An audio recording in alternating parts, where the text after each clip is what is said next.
however I can get behind his elbow. I saw different people experimenting with different ways to trap the arm across. Sometimes I like this. I put my thumb in the collar like this, or you could put your 4 fingers in the collar, but either way. Put a hand in the collar, use your wrist to kind of bug the person's neck, and oftentimes he's going to do what he's doing right now, which is grab onto my arm and try to prevent the pressure on the neck. So that's usually a good time. You see how if he's holding my wrist, I'm moving my own wrist this way. See how his arm follows? So hold tight. The tighter he holds, good. The more he's doing the work for me, right? But in reality, I do both. I go here, okay?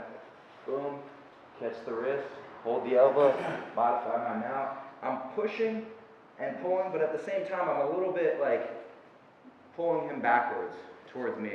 So when I get up onto my knee back here, if you're flat and I just got the wrist like this, when I get up onto my knee, you see how there's some space between us right now. There's a little room, because when I start to turn him, I also want to be able to shimmy him back, right? Of course, if it's someone much bigger, you won't be able to do that. You'll have to go forward, but ideally, I kind of pull him into the pocket, and now I bring my hip forward, so it's hard for him to turn. What is the advantage of doing that versus, like, of pulling back? It's just less work. It's less me going to him. It's more like, because you have to anticipate they're going to be resisting the opposite way of what you want them to do, always, right? Grab someone's arm, they're going to pull away. So if I push his arm towards the ground, he's going to be turning towards me. I could try to keep driving towards him and keep pressuring him, if possible, and I do it a lot. But it's a little quicker if he's still turning towards me, if I just pick him up off the ground. Because to turn towards me, he needs some contact with the ground, right? He can turn when he's on his back, when he's on his side. If I were to pick him up, it'd be much harder for him to turn. So it's just a little cheat, you know? But not essential. You can move to them. Now, if he doesn't go to his knees, right? He can't turn towards me.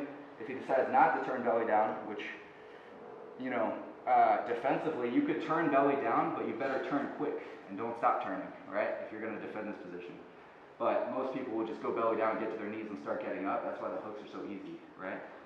But if he stays put, what I'm going to do now is open up this space a little bit. I'm going to push his wrist forward, and I'm going to reach this hand underneath his arm, through, and grab my own wrist, okay?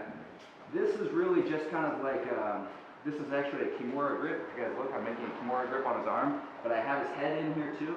So I have a couple different options from here. One, I could take his back going the other way, right? So all I would do, if that were the case, would be to lean forward a little bit, slide my knee up a little further behind his head, flatten my toes back here, and make sure my foot is really close to his back. And then I'm just going to fall back and put my hooks in like this, okay? So that's another way to force the back take. Guy doesn't want to turn belly down. I make this Kimura lock around his head. It's really just a seatbelt grip, but I have his arm controlled at the same time. And I just lean in a little bit. I'm pushing my sternum to kind of like push him belly down to create a little reaction this way. Does that make sense? And I lean in, and then I sit back. And you guys see how I'm holding the door open for my second hook to go in. This foot holds his knees open until I can get the second hook, okay? The other option from here, whether I have this whole connection or whether I'm just here with my hand posted out, is the arm bar, right? Anytime I can get my hand under his elbow, I can reach, hold my own lapel. With this hand here, I'm going to push his face down towards the mat, and then I'm going to stick my hand flat on the mat so he can't turn his chin back up, okay? So I keep his head pointed down. It also saves him from getting kicked in the face when I swing the leg over. And then from here, I walk my heel up. If it's down by his hip, I walk it up towards his armpit, open my knee a little bit, and then swing the foot over. Okay? So, one more time from the beginning. We're here. Punch the hand through. Modify your mount. Pull him onto his side. And then if he stays put, punch this hand through and either go to the back or hold your lapel, push the chin to the mat, hand flat on the ground, slide your heel to the armpit, and then step over. Okay? Any questions on that? You guys good? All right, let's give it a shot. 1, 2, 3.